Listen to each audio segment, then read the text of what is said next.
Бүгдээрээ сайн байцгаана уу? Номоо хэлэл сувгата тавтай морилно. Энэ удаад та бүхэндээ хэдэн настай ч байсан үзэсгэлэнтэй сайхан харагдаж чадна гэх номыг танилцуулах гэж байна. Энэхүү номын зохиолч Ренан мейкап артист мэргэжилтэй бөгөөд 8000 гаруй модель алдаршнуудын нүүр будалтыг хийсэн туршлагатай юм. Тэрээр энэхүү номонд нас нэмэгдэхтэй холбоотой өөрчлөлтүүдийг эргээр хүлээн авч өөрийнхөө гоо сайхныг олж гоо үзэсгэлэнгийн унтраалгыг хэрхэн олох талаар зөвлөгөө арга барилуудаа хуваалцсан юм. Нас бол зөвхөн тоо, тиймээс үзэсгэлэнтэй байхын нууцыг хамтдаа олж мэдцгээе. Энэ удаагийн ном маань дараах сэдвээр өрнөх болно. 1-р суурь будалт, 2-р хөмсөгний будалт, 3-р нүдний будалт юм. За тэгвэл эхний сэдвтээ орцгоё. Суурь будалтыг хэтрүүлэхгүй будах нь залуу харагдах нууц болж өгдөг байна. Нүд орчмыг гэрэлтүүлвэл арьс бүхэлдээ сайхан харагдаж өгнө. Арьс гоё сайхан харагдахад нүүрнийхээ бүх хэсэгт ижил хэмжээтэй будалт хийх биш, харин хэсэгчлэн анхаарч будах хэрэгтэй байдаг. Бид бусадтай ярилцахдаа ихэвчлэн нүд рүү нь хардаг. Зөвхөн нүдний эргэн тойрон тод гэрэлцэн байхад л нийт гадаад төрөх гэрэлтэж бусдад сайхан сэтгэгдэл төрүүлдэг байна. Харин эсвэргээрээ суурь будалтаа сайн хийсэн ч нүд орчмын хэсэг бараан сүүдэртэй байвал царай маань тийм ч сайхан харагдахгүй.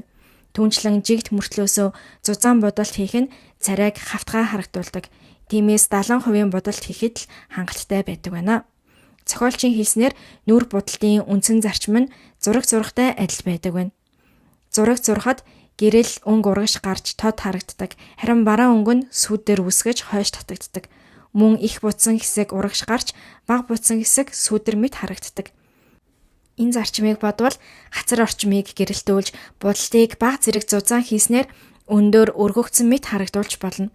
Харин хацрын шанааны гадна тал хажуу хэсгийг бараа өнгөөр нэмгэн бодож өгснөөр түүнийг хойш татаж нүүр гоё хэлбэртэй харагддаг байна. Тиймээс өндөр харагдуулахыг хүссэн хэсэг болон нүдний орчмыг л гэрэлтүүлж чадвал нүүр будалт маань сайхан харагдаж чадах нэ. За суурь будалтын дараах чухал зүйл бол консилер буюу гэрэл сүүдэр тавих юм. Зохиолчийн зөвлөж байгаагаар улбар шар болон шар өнгийн хоёр төрлийн зөөлөн бүтэцтэй палет хэлбэрийн консилер хэрэглэх хэрэгтэй. Улбар шар өнгө нь арьсны өнгийг дарж жигдрүүлэн эрүүл өнгө төрхийг бүрдүүлдэг байна. Харин шар өнгө нь гэрэл ойлгогчийн үүрэг гүйцэтгэж арьсны өнгөний сүүдэр болон ядарсан гунцсан царайг маань далдалж гэрэлцэн цовоо сэргэлэн харагдуулж өгдөг байна. Тиймээс суурь будалтаа хийсний дараа нүдний дотор болон гадна болон хамрын хажууг холбосон урвуу гурвалжин хэлбэрийн хэсэгт консилерийг түрхэж өгөөрэй. Эхлээд улбар шар өнгийг нүдний доорх тод харагддаг сүүдэр хэсэгт хурууны өндгөөр зөөлөн дарж түрхэнэ. Дараа нь шар өнгийг давхарлаж өгнө. Ийхүү хоёр давхар өнгөний тавтамжтайгаар түрхэхэд хар хүрээ болон өнгөний ялгаа гарч нүдний орчим маш гоё гэрэлцэн харагддаг байна. Зөвхөн консилер түрхэх үедээ биш, суурь будалт хийх үедээ ч бага хэмжээгээр зөөлөн нэмгэн давхарлаж будах нь царайг гэрэлтүүлж сайхан харагдуулдаг байна. Дараагийн зүйл бол унжсан зовхоо консилераар далдлах арга техник юм. Нүдний доорх арьс унжсан сүүдэртэй хэсэгтээ хоёр өнгийн консилерийг тавьвал арьс маань натурал харагдаж өөсөв далдлагдаж өгнө. Тиймээс нүдний доорх зовх унжсан бол зөөлнөөр улбар шар өнгийн консилерийг тавьж жижиг максимум хурууны өндгөөрөө зөөлөн тарааж дээрэс нь шар өнгийн консилерийг нэмгэн давхарлаж өгөхөд хангалттай. Анхаарах зүйл бол нүдний доорх бүлцээсэн бөмбөр хэсэгт консилерийг зузаан тавьж болохгүй. Учир нь эхний хэсэгт дурсанчлан их буцсан хэсэг урагш гарч харагддаг зарчмаар тэр хэсэг улам их тодорч харагдана. Иймээс яг тэр бүлцээж хөвсийсэн хэсгийг нэмгэн бодож өгөх нь чухал байдаг байна. За дараагийн маш сонирхолтой будалт бол хацрын үрчлэгийг дарах муурын сахал будалт юм. Консилер зөвхөн сэвэх толб дарахад зориулагдаагүй хөгшрөлтийн үрчлээгч дарах боломжтой байдаг байна. Ялангуяа шар өнгийн консилер ийм зорилгоор маш сайн тохирдог байна. Хацрын хажуугийн урт босоо үрчлээн дээр муурын сахал шиг 2-3 богино зураас зурж хурууны өндгөөр дотроос гадагш чиглэлтэйгээр зөөлөн товшиж тарааж өгнө. Харин консилерийг үрчлээний шугамн дагуу хүчтэй дарж өгвөл үрчлээ маань улам тод харагддаг байна. Зохиолчийн хэлснээр энэхүү муурын сахалт будалтын 70% далдлалт нь хамгийн үр дүнтэй арга гинэ. За дараагийн арга бол үсний угт пудр түрхэж арьсыг цэвэрхэн харагдуулах юм. Пудр нь хатуу шахмал хэлбэрийн болон нунтаг гэсэн хоёр төрөл байдаг. Шахмал пүүдрийг өргөн талбайд багсаар нэмгэн тараан тавих хэрэгтэй. Мөн нарийн хэсэгт спонжоор зөөлөн дарж өгөх хэрэгтэй. Мөн хэмжээгээр авахгүй тулд багас эсвэл спонжинд авч дараа нь гарын ар дээрээ 2-3 удаа тогшиж илүүдэл пүүдрийг аваад нүрэндээ түрхээрэй. Нүдний доорх хөдөлгөөнтэй хэсгүүд, хөмсгөний дээд тал, хөмсг хооронд мөн хамрын хоёр тал, уруулын булан ба эрүү орчмыг спонжоор нарийн шингээвэл сайн. Харин харанхуйлж гялалзаж харагддаг үсний уг болон хацар орчмыг багсаар нэг өнгөөр зөөлөн шүрших мэт тавихад гялалцахгүй хэрнээ гэрэлцэн мэт сайхан харагддаг байна. За хоёр дахь сэдэв бол хөмсгөний бодолт юм. Хөмсг бол царайны төрхийг тодорхойлогч гол хүчин зүйл. Хөмсгөний ургалтын хэлбэрт тохируулан бүтээгдэхүүнээ сонгох хэрэгтэй. Хөмсг будахад хүндрэлтэй санагддаг шалтгаан нь хүн бүрийн хөмсгөний ургалтын хэлбэр нягтрал өөр байдагт оршдог. Өөрөө хөмсгөө будаж сурахад цаг их ордог байна. Гоо сайхны сэтгүүл YouTube-ээс сурсан зүйлсээ өөр дээрээ бүрэн хэрэгжүүлж чадахгүй үе бас байдаг. Тиймээс хамгийн чухал зүйл бол зөв бүтээгдэхүүн сонгох юм. Хөмсгөний бүтээгдэхүүнүүд олон төрөлтэй. Харандаа, нунтаг, шингэн гэх мэт төрлүүд байдаг. Хөмсгөний ургалтаас хамаарч эдгээрийг зөв хослуулбал өөрт тохиромжтой хөмсгийг зурж чадна. Харандаа нь нэгээр үс зурж болдог тул хөмсгөний доод хэсгийг тодруулах эсвэл үсний ширхэг ихтэй хүмүүст тохиромжтой байна.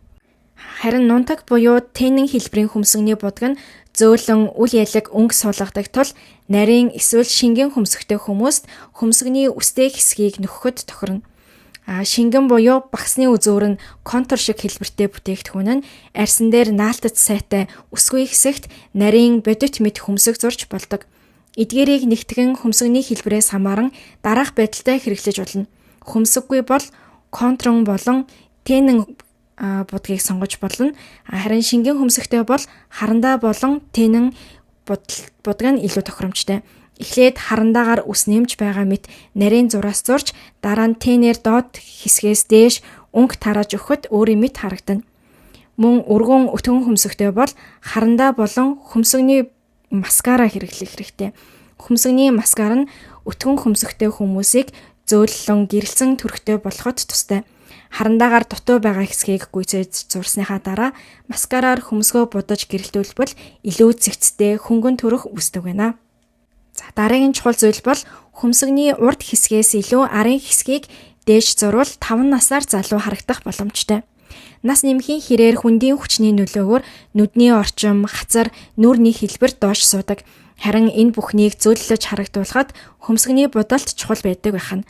Тэр дундаа хамгийн чухал цэг нь хөмсгөний урд хэсгээс илүү арын хэсэг рүү хөнгөн дээш чигтээ зурх юм.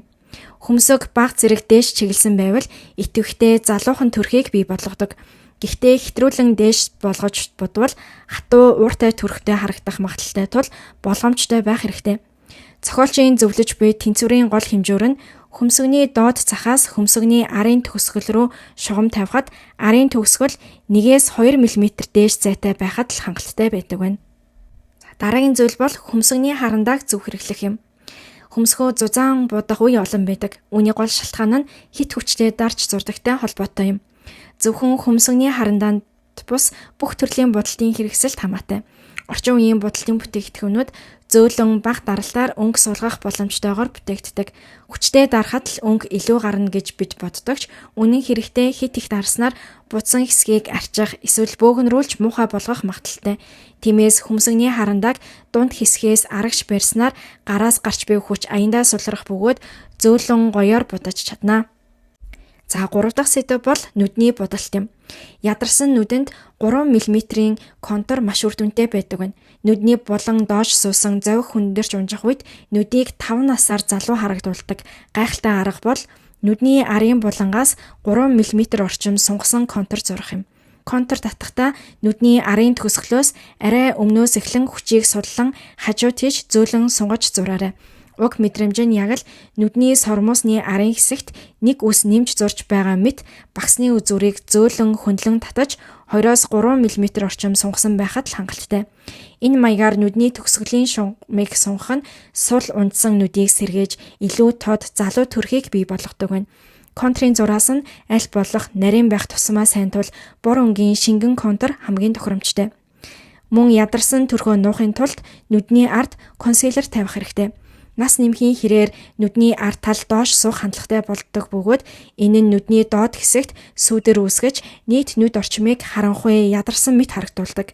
Энэ сүүдэр нь нас нэмэгдсэн мэт ядарсан төрхтэй харагдуулах гол шалтгаан учир нүд будалтын төгсгөлд заавал консилероор гэрэлтүүлэх хэрэгтэй.